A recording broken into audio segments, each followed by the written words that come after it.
జ్ఞానం ఎలా వచ్చినా ఎలా వచ్చినా జ్ఞానమే. కొంతమంది సహజంగానే జ్ఞానంగా పుడతారు, సహజంగానే జ్ఞానులుగా పుడతారు.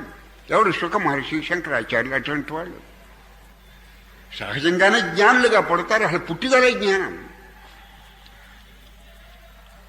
సహజంగానే జ్ఞానులుగా పుడతారు. కొంతమంది అకస్మాత్తుగా జ్ఞానులు అయిపోతారు, రమణ మహర్షి లాంటి వాళ్ళు. కొంతమంది పుట్టుకతోటే జ్ఞానంగా పుడతారు, సహజంగానే పుడతారు. కొంతమందికి అకస్మాత్తుగా జ్ఞానం కలుగుతుంది. దానికి రమణ మహర్షి ఉదాహరణ.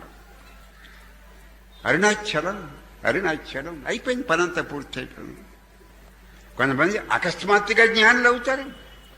కొంతమంది సహజంగా పుట్టుకతోటే శుక మహర్షి, శంకరాచార్యులు సహజంగానే జ్ఞానంగా పుడతారు. కొంతమంది సాధన చేసి సాధన చేసి సాధన చేసి ఇంద్రియాలని, మనస్సుని అరగదీసి జ్ఞానం సంపాదిస్తారు. అందరూ జ్ఞానులే. కొంతమంది 10 కోట్ల ఇంటికాడ, 10 కోట్లు ఉన్న వాళ్ళ ఇంటికాడ కొంతమంది పుట్టొచ్చు. కొంతమంది ఏమి లేనివాడి ఇంటికాడ పుట్టి 10 కోట్లు సంపాదించుకోవచ్చు. వాడు కోటీశ్వరుడే, ఈడు కోటీశ్వరుడే.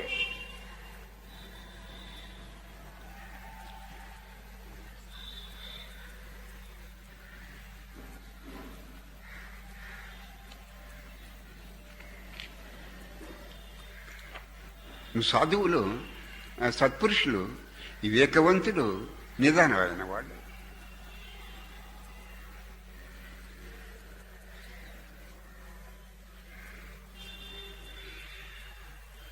మీ పూర్వజన్మ సంస్కారాన్ని బట్టి, మీ పూర్వపుణ్యాన్ని బట్టి అటువంటి వాళ్ళు స్నేహాలకన్నా దొరికితే మీ ప్రయత్నం తక్కువైనా మీ వాసనలన్నీ అణిగిపోతాయి.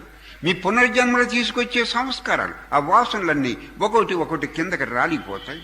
హోలీ కంపెనీ అటువంటిది, సజ్జన సాంగత్యం అటువంటిది.